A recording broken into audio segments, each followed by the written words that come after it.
What happens when a man who has everything is about to lose the one thing he never truly valued?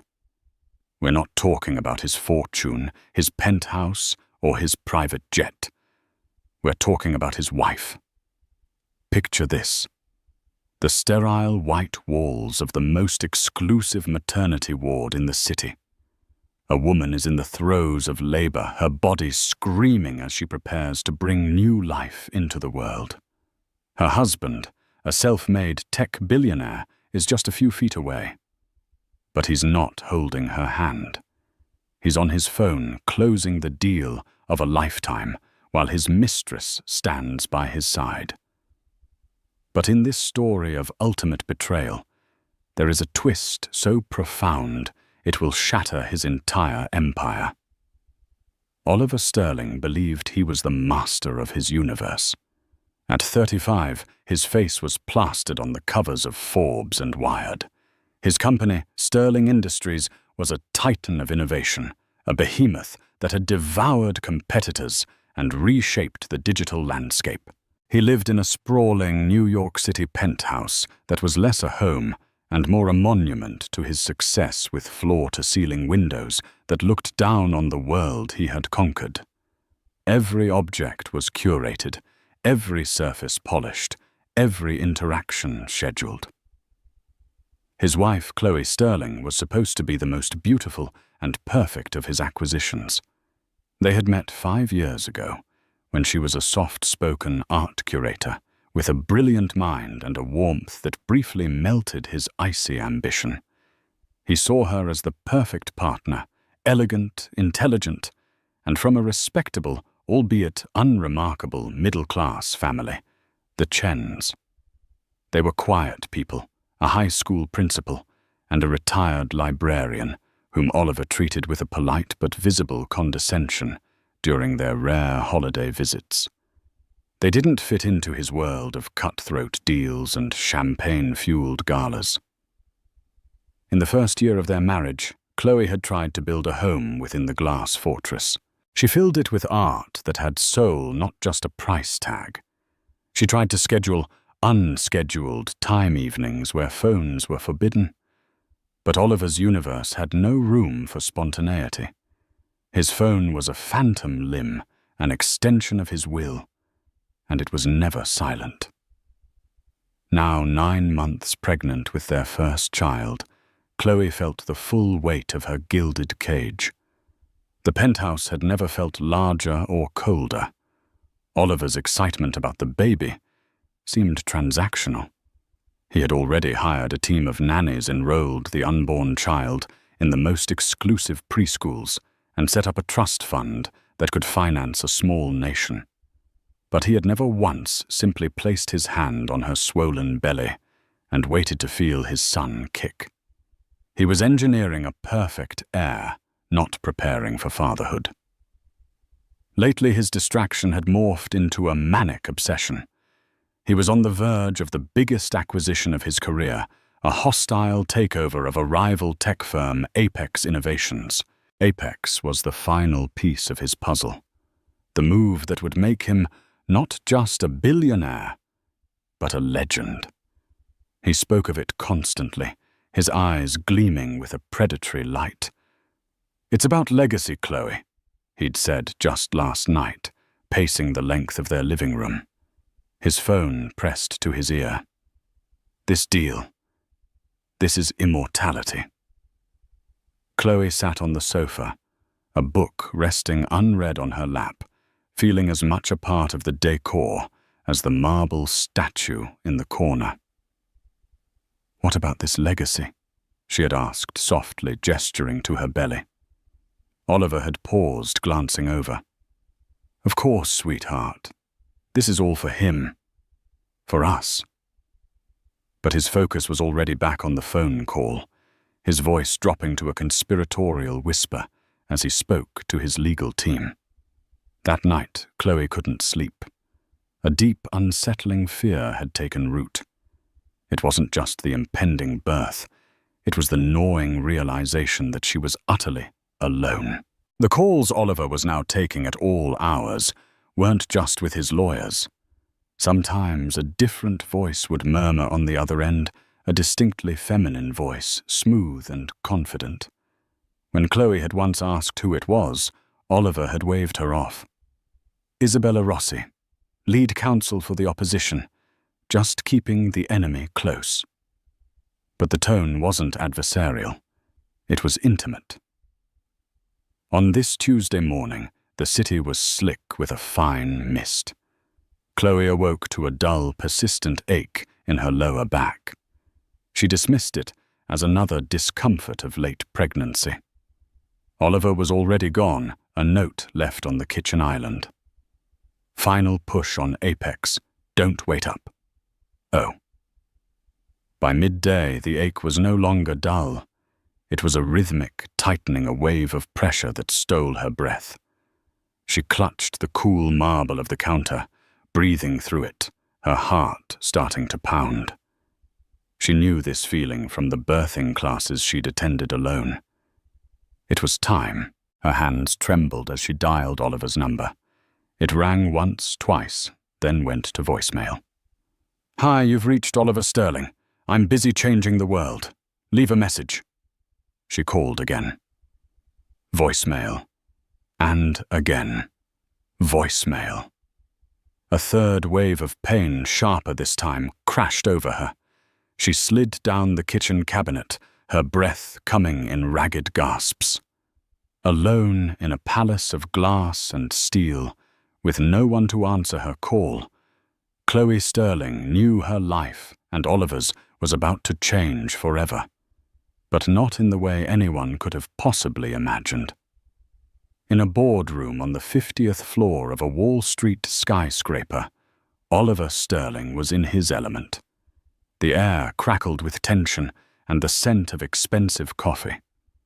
He was flanked by his top lawyer, Benjamin Carter, and a team of analysts who looked at him with a mixture of fear and reverence.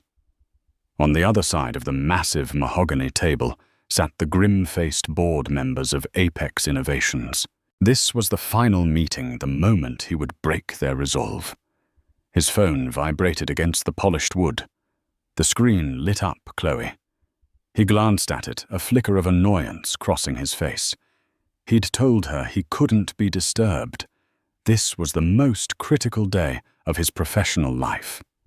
He silenced the phone with a tap of his thumb and slid it face down.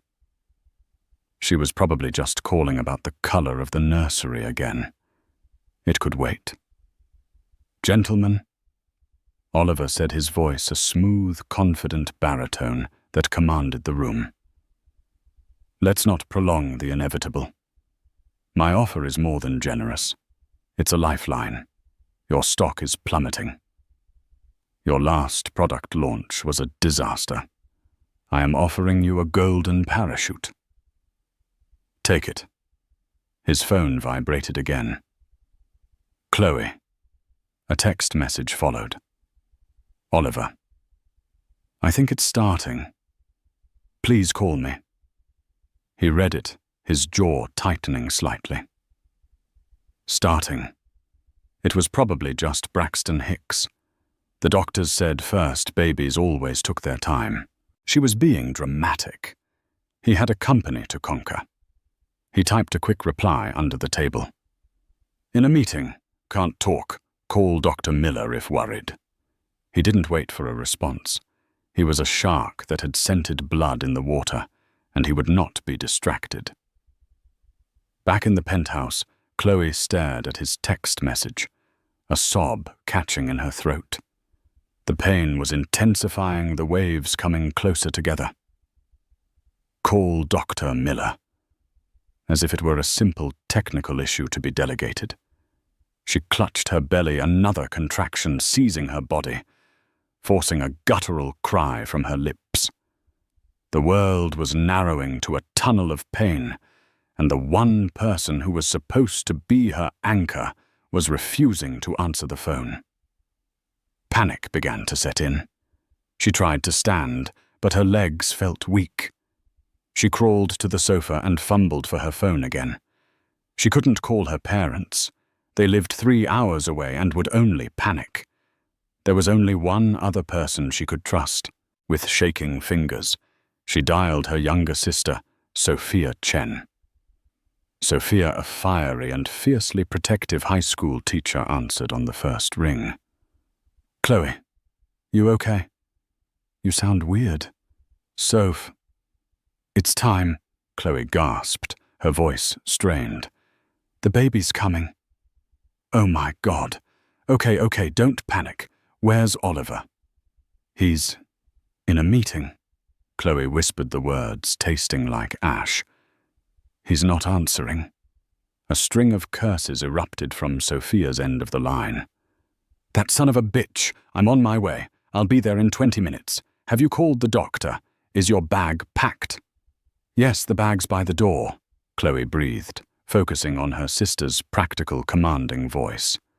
"The doctor said to come in." "Okay, Chloe, just breathe. I'm coming. We don't need him."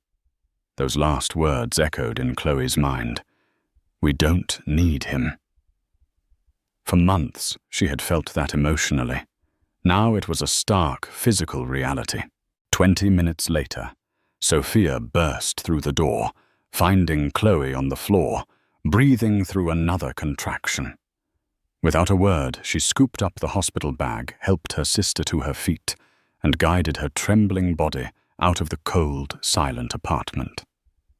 As the elevator descended, Chloe's phone buzzed one last time. It was a text from Oliver. "Deal is almost done. Will be a huge day for our family." Chloe looked at the message, then at her sister's determined face. A strange, chilling calm washed over her, cutting through the pain. He was celebrating the birth of his new legacy while completely ignoring the one that was currently fighting its way into the world. In that moment, something inside her, something that had been slowly cracking for years, finally shattered. The woman who entered the hospital that afternoon was not the same one who had woken up in Oliver Sterling's bed. The Harris Medical Pavilion was the epitome of luxury healthcare. It was more like a 5-star hotel than a hospital, with private suites, concierge services, and a staff trained to handle the city's most powerful and demanding clientele. Chloe, leaning heavily on Sophia, was checked in immediately. They were ushered into a spacious birthing suite with soft lighting and a view of the East River. But no amount of luxury could mask the brutal reality of labor. Hours passed in a blur of pain, monitoring, and deep rhythmic breathing. Sophia was a rock, holding her hand, wiping her brow, whispering encouragements. She'd sent Oliver a dozen furious texts and left a scathing voicemail on his assistant's phone. There was no reply. It was almost 7 p.m. when he finally arrived. Oliver swept into the room, not with the panicked concern of an expectant father, but with the triumphant energy of a conquering hero. He was still in his impeccably tailored suit, his hair perfectly coiffed. He hadn't even loosened his tie. "We did it, Chloe," he announced, his voice booming in the quiet room. "We got Apex. The deal is closed. We're unstoppable."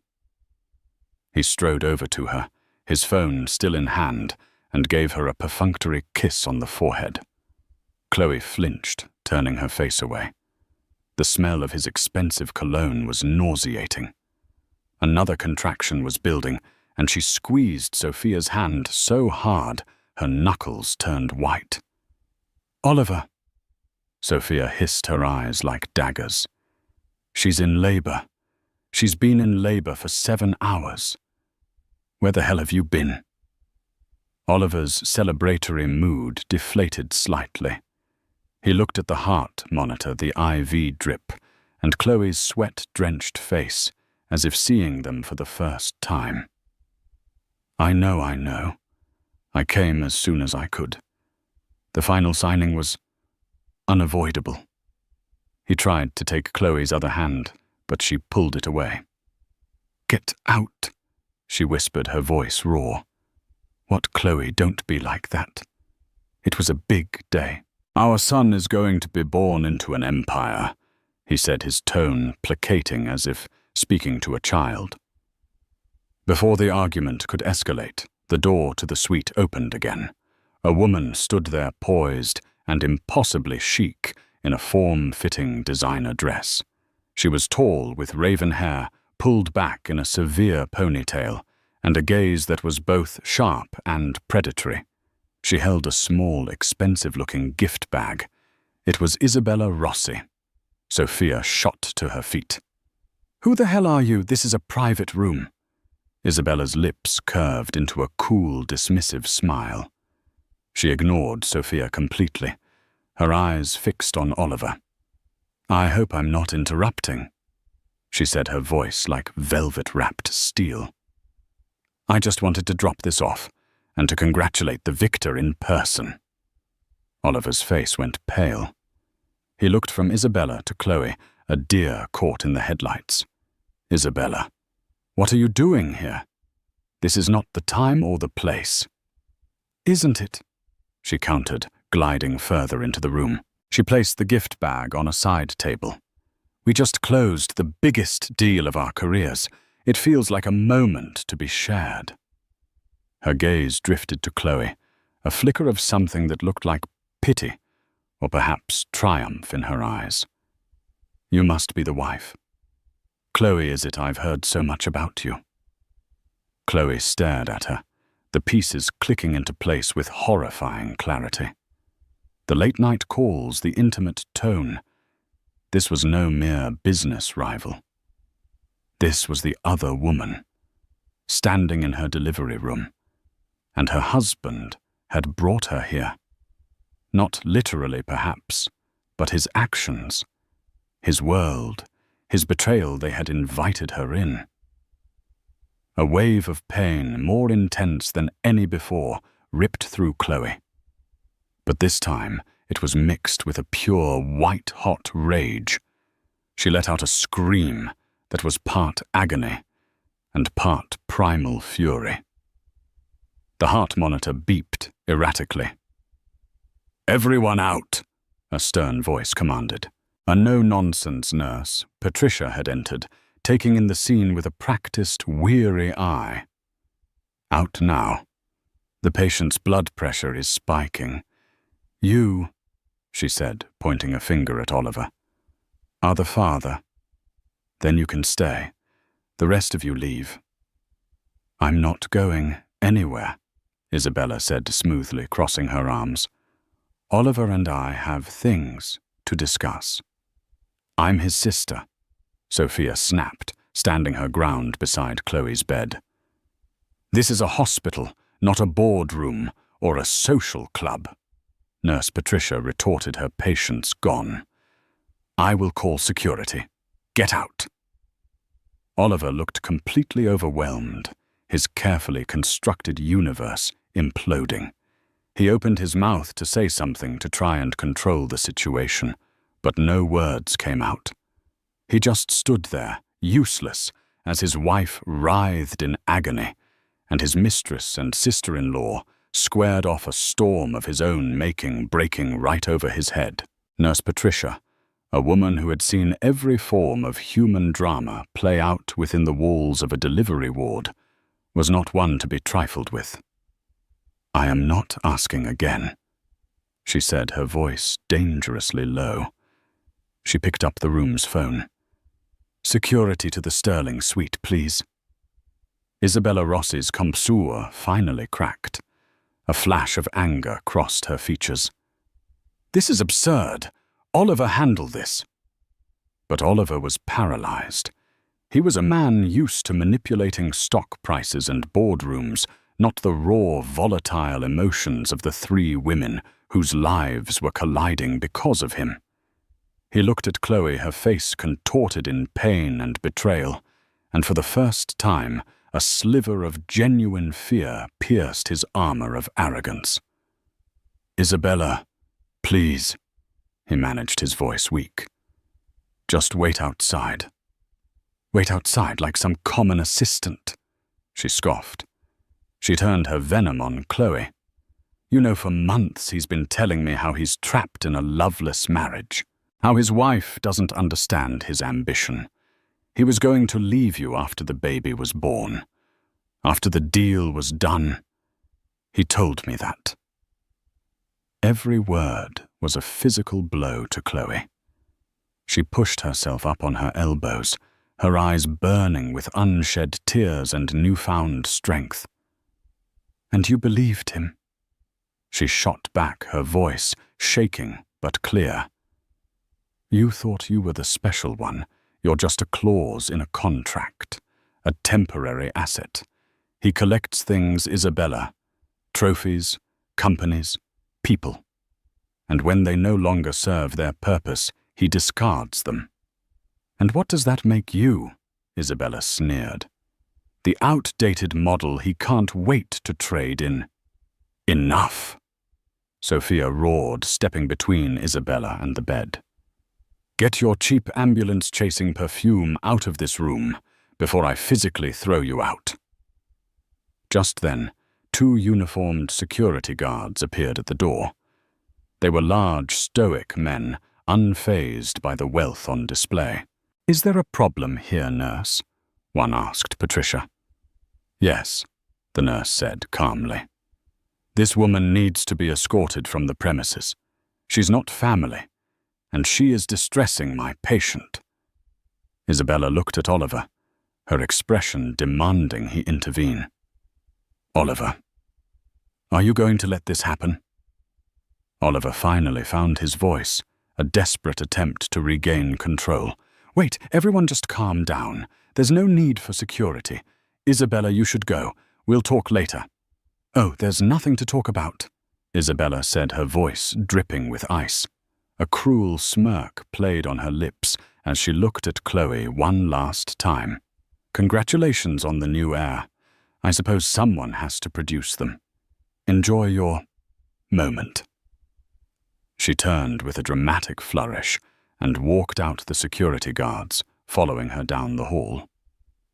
The room fell into a heavy silence, broken only by Chloe's ragged breathing and the steady beep of the monitors. Sophia rushed to her sister's side, her own face pale with rage. Oliver ran a hand through his hair, looking utterly lost. Chloe, I am so sorry. I don't know why she came. This deal, it makes people crazy. She didn't make you cheat, Oliver. Chloe said, her voice flat and devoid of emotion. She didn't make you ignore my calls. She didn't make you value a contract more than the birth of your own child. You did all of that on your own. Suddenly, a sharp, piercing alarm blared from the fetal heart monitor. The steady beeping turned into a frantic, high-pitched whine. Nurse Patricia's eyes snapped to the screen. The baby's heart rate is dropping, Dr. Miller. I need you in here now. The world dissolved into controlled chaos. Medical staff flooded the room. They pushed Oliver and Sophia towards the door. We need space. You need to leave. Oliver stood frozen in the hallway, the sterile white walls closing in on him. He could hear snippets of urgent conversation from the room. Deceleration, cord compression, prep for an emergency C-section. His empire was secure. His legacy was cemented. And inside that room, his wife and unborn child were in peril, a crisis he had directly caused and was now utterly powerless to stop. The master of the universe was just a man in a hallway, locked out of the only thing that should have ever mattered. The hallway of a maternity ward is a strange purgatory.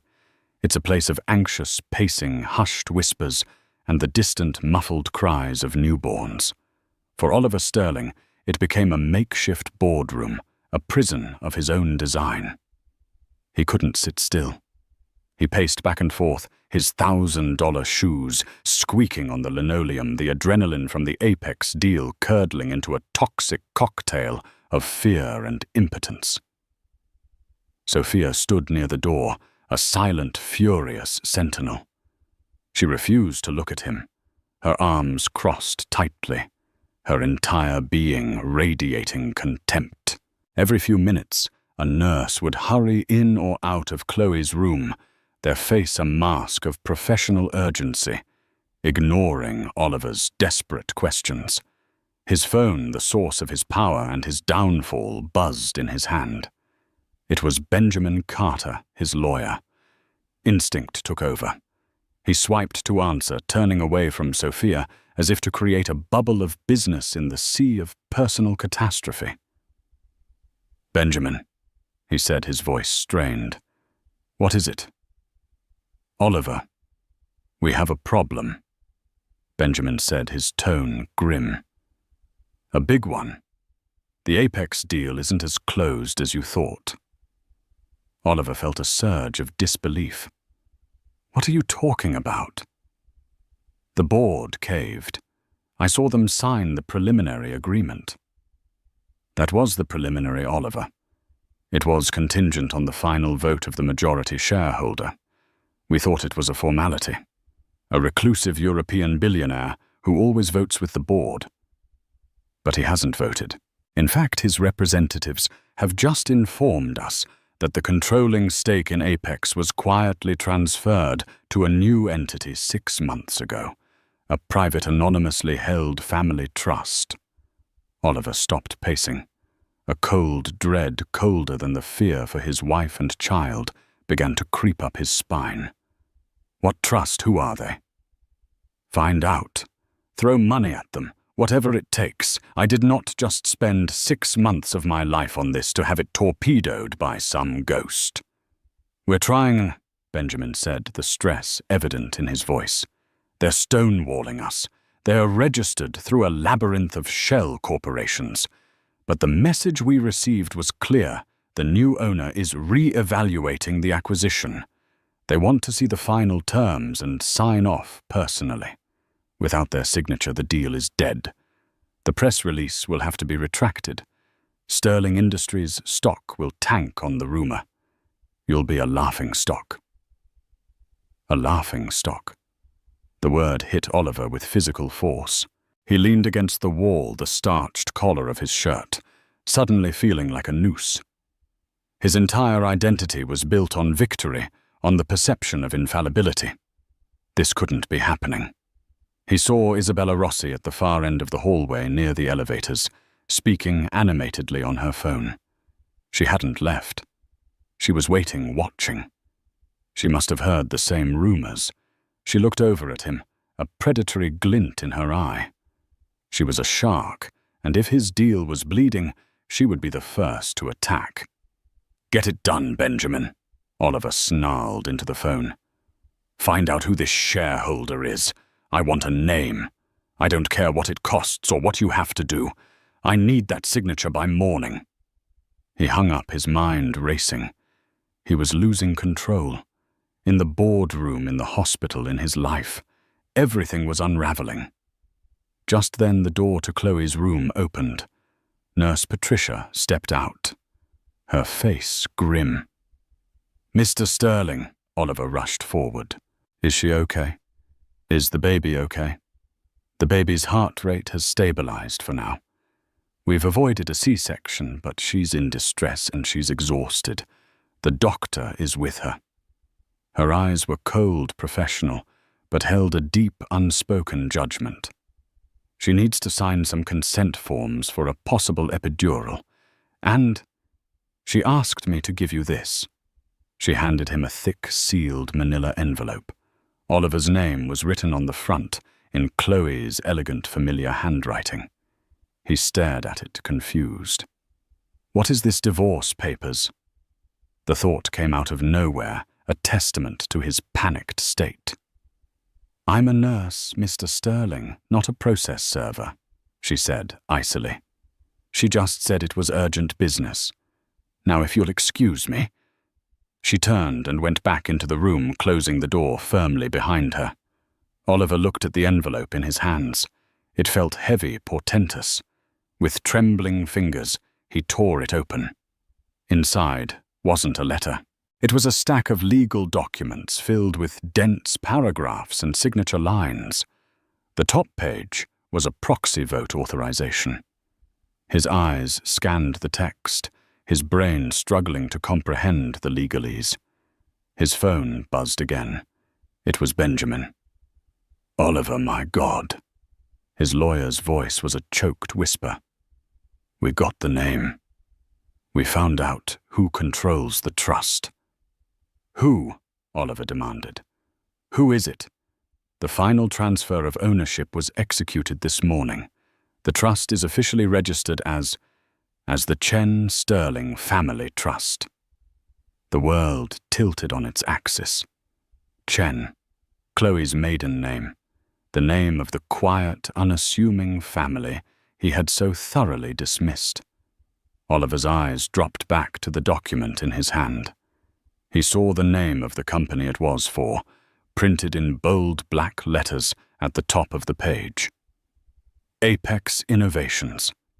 It all clicked into place in one horrifying, cataclysmic moment of understanding.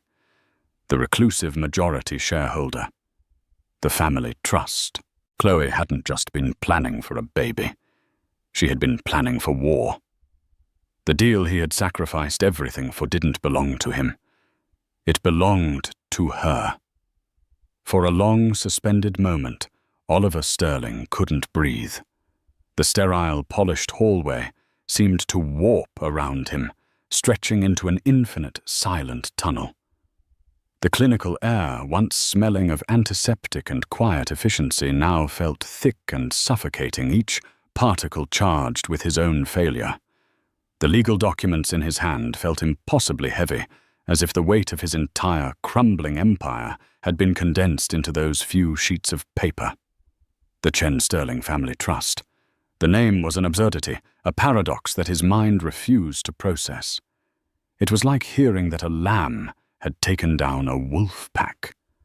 His mind a finely tuned machine for hostile takeovers and market domination sputtered and stalled.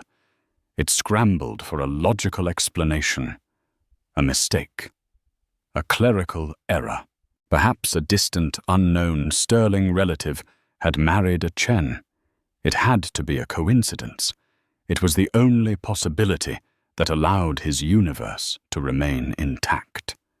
He replayed the last year in a frantic, disjointed montage, searching for a clue, a sign he had missed. Chloe's family. The Chens.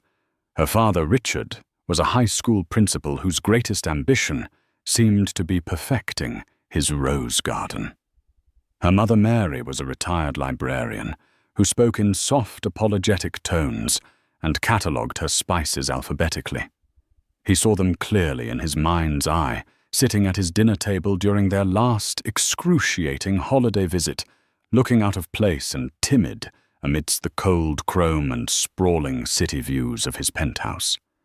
He had treated them with the polite surface-level condescension he reserved for all people he deemed unimportant a social utility to be tolerated for Chloe's sake.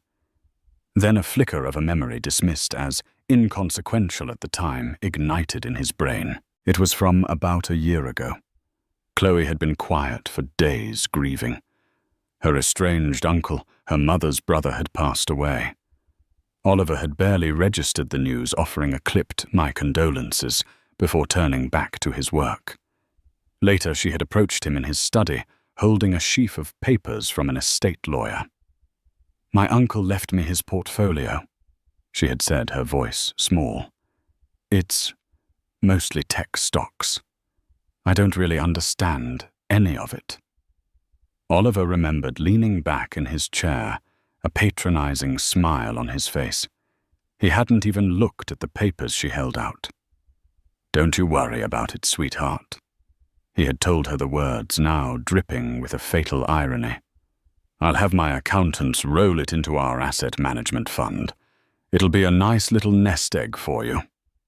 He had seen it as pocket money, a quaint inheritance. He, the great Oliver Sterling, had never once thought to ask the name of her uncle or the specific companies in the portfolio. Why would he? He was the sun. Her small inheritance was a firefly. It never occurred to him that a firefly could hold the power to blot out the sun. On the other end of the phone, Benjamin Carter's voice was a frantic buzz pulling him from his spiraling thoughts. "Oliver, are you there? The vote just came through. Our contacts on the inside are in a panic. The majority shareholder has officially voted. It's a no. The resolution to accept your acquisition offer has been defeated. It's over. The deal is dead." The words hit him not like a hammer, but like the slow, inexorable crush of a hydraulic press. No. The vote was cast. The war was over. And he had lost. He slowly lowered the phone, the sleek black device feeling alien and useless in his hand.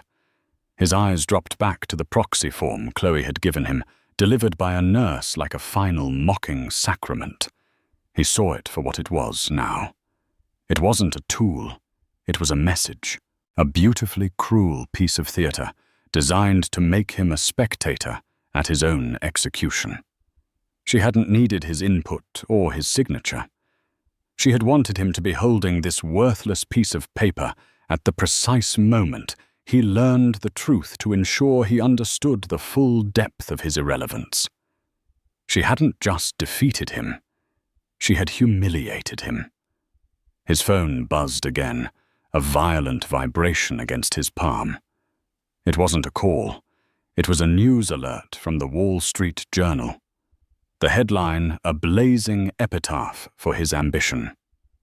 Sterling Industries' Apex takeover bid collapses in shock vote. Stock plummets 30% in after-hours trading. It was real. It was public.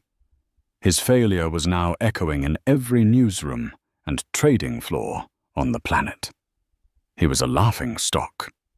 The door to the suite opened with a soft click, and the sound made him flinch. Sophia emerged. Her expression was no longer just one of fury. It was something far more terrifying. It was the calm, cold satisfaction of a warrior who had just watched her queen burn an enemy city to the ground. She walked straight up to him, her presence a solid wall of contempt. "She wants to see you," Sophia said. Her voice was flat, devoid of any emotion except a chilling finality.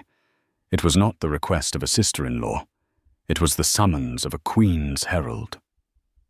Oliver felt a strange sense of detachment, as if he were watching a movie of his own life. He walked past Sophia, his legs feeling like they were wading through cement. He pushed the door open and stepped inside. The room was preternaturally quiet. The frantic energy of the earlier medical emergency had vanished, replaced by a heavy, profound stillness. Chloe was propped up against several pillows. Her face was pale, her body clearly exhausted from the ordeal of labor. But her eyes were a revelation. The soft, forgiving warmth he had taken for granted for 5 years was gone, extinguished completely. In its place was a clear, calm, and unbreakable strength. It was the look of a woman who had walked through the inferno of his betrayal and had emerged not scarred, but forged into something new, something harder. "Hello, Oliver," she said. Her voice was quiet, yet it carried the devastating force of an earthquake, shaking the last remaining pillars of his reality. "Chloe. Apex." He stammered, the useless proxy form still clutched in his hand. "Your uncle, Chen. Why didn't you tell me?" A faint, sad smile touched her lips, a smile of profound disappointment. "Tell you what, Oliver, that my quiet, bookish uncle was the anonymous founder of Apex Innovations, that the nice little nest egg you couldn't be bothered to look at was in fact the controlling interest in the very company you were obsessed with conquering. Would you have even believed me?" She shifted against the pillows, her gaze never leaving his. "You see, that's the part you've never understood. You never saw me as a partner. You saw me as a beautiful, supportive painting on the wall of your life. You dismissed my family as simpletons. You dismissed my intelligence as a hobby. You assumed I was just, Waiting. Waiting for you to come home, waiting for you to pay attention, waiting for you to decide what our life would be. She took a slow, deliberate breath, the beeping of the monitor beside her a steady, rhythmic counterpoint to his shattering world. For the last year, I've watched you sacrifice everything that mattered on the altar of this deal. I've listened to your lies. I've heard your hushed, intimate phone calls with Isabella. I held on to the hope that the man I married was still in there somewhere. I prayed you would wake up, that you would choose your family. Her voice cracked for just a fraction of a second before regaining its steel. When I went into labor this morning, that was the final test. Not for me. For you. I called you Oliver. I begged you to come, and in the most important moment of our lives, you looked at your phone, you saw my name, and you chose the deal. Her gaze was unwavering, a prosecutor delivering a final verdict. So I decided to choose too. I choose my son. I choose myself. And I choose to protect what my family built from the man who was trying to tear it down while simultaneously betraying his own. He was a king who had just discovered his castle was built on a chessboard and that he had been a pawn all along. The architect of his ruin, the mastermind who had outmaneuvered him at every turn, was his wife. The woman he had ignored, cheated on, and left alone to bring their child into the world. In the absolute silence of the room, Oliver Sterling finally truly understood the meaning of the word checkmate. Oliver Sterling, the man who had once commanded boardrooms with a single cutting phrase, found himself utterly voiceless.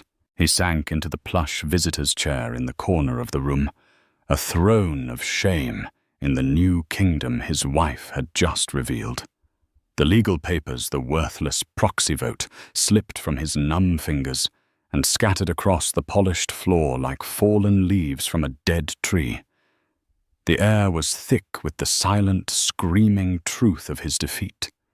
He was a conqueror who had discovered in the final moment of his triumph that his entire campaign had been staged and managed by the very person he sought to subjugate. He looked at Chloe, truly seeing the stranger she had become, or perhaps the woman she had been all along, hidden behind a veil of his own arrogance. He felt a pathetic, desperate question claw its way up his throat, the last gasp of a drowning man. "What do you want, Chloe?" he asked, his voice a hoarse, broken whisper that was swallowed by the silence of the room. "Is it money? Revenge? Is this all just to punish me?" Chloe's expression didn't soften, but a profound, aching sadness flickered in her eyes, a glimpse of the woman she had been before he had broken her heart. "Punishment is for children, Oliver. This is about consequences," she said, her voice a model of chilling composure. "What I wanted, what I have wanted for years, was a husband. I wanted a partner to build a life with a man who saw me as his equal. I wanted a father for my child who would value his family more than his stock portfolio." She paused, letting the weight of her words settle into the space between them. "That man, I have realized, does not exist. He was either a fantasy I created or a man you left behind long ago. So now I want something else. I want security.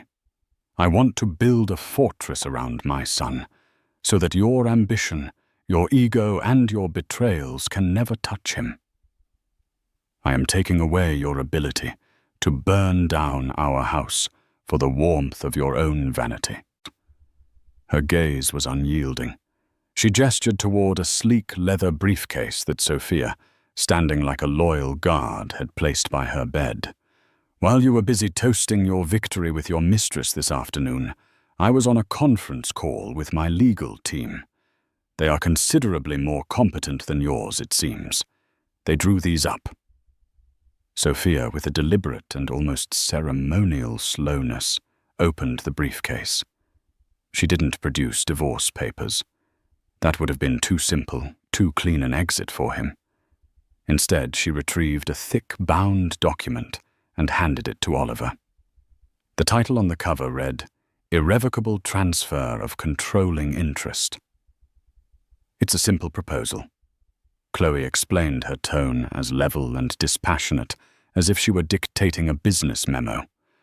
"A corporate restructuring, you might call it. You will sign over 60% of your controlling shares in Sterling Industries to a new irrevocable trust. The sole beneficiary of that trust will be our son Alexander Chen Sterling. As he is a minor, the trust will require a trustee to manage his interests. I will be the sole trustee." Oliver stared at her, his mind reeling as it tried to calculate the sheer scale of what she was demanding. 60%. Chloe, you want to take my company, the company I built from nothing. With my own 2 hands. A spark of his old wounded pride flared. "Did you?" She countered, a single eyebrow raised in cool disbelief. "Or did you build it with predatory loans by crushing smaller competitors, by sacrificing your humanity for a bottom line?" "I am not taking your company. Oliver, I am placing it in receivership. The family's receivership. You will retain a title. You will keep a handsome salary and a minority stake that will ensure you remain a very wealthy man for the rest of your life. But you will no longer have control. You will answer to a board that I appoint. Your power to make reckless, family-destroying decisions will be gone. It's a cold, clean amputation of your authority."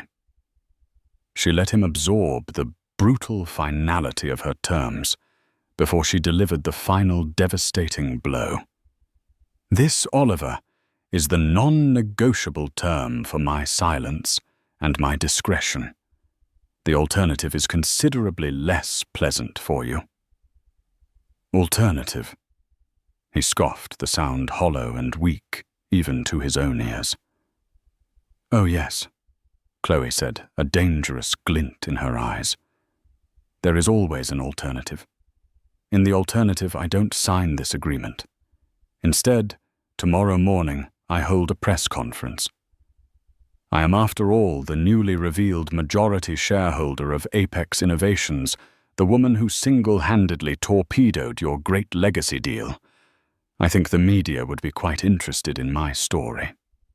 She leaned forward slightly, her voice dropping as she painted a vivid picture of his utter annihilation. "I will tell them everything. I will tell them about the husband who ignored his wife's frantic calls while she was in labor, all to close a deal. I'll tell them about the mistress he had waiting in the wings. Then I, the wronged wife, will announce that Apex Innovations, financially robust and now morally superior, is initiating a hostile takeover of the scandal-plagued Sterling Industries. With your stock already in freefall and your reputation in ashes, your shareholders will abandon you in droves. Your board will turn on you. I will use Apex's vast resources to gut your company, and I will buy its component parts for pennies on the dollar. You will be left with nothing. Not a company, not a reputation, not even a shred of dignity. You will be a business school case study on hubris and failure for generations to come." It was a checkmate delivered with the precision of a surgeon and the ruthlessness of an assassin. She had used his own playbook against him. He was trapped, his every possible move anticipated and countered. If he fought her, he would be publicly and financially obliterated. If he surrendered, he would live on as a neutered king, a figurehead in the empire. He dohodru once. Ruled. He looked at her, at this brilliant, formidable woman he had married, and then discarded.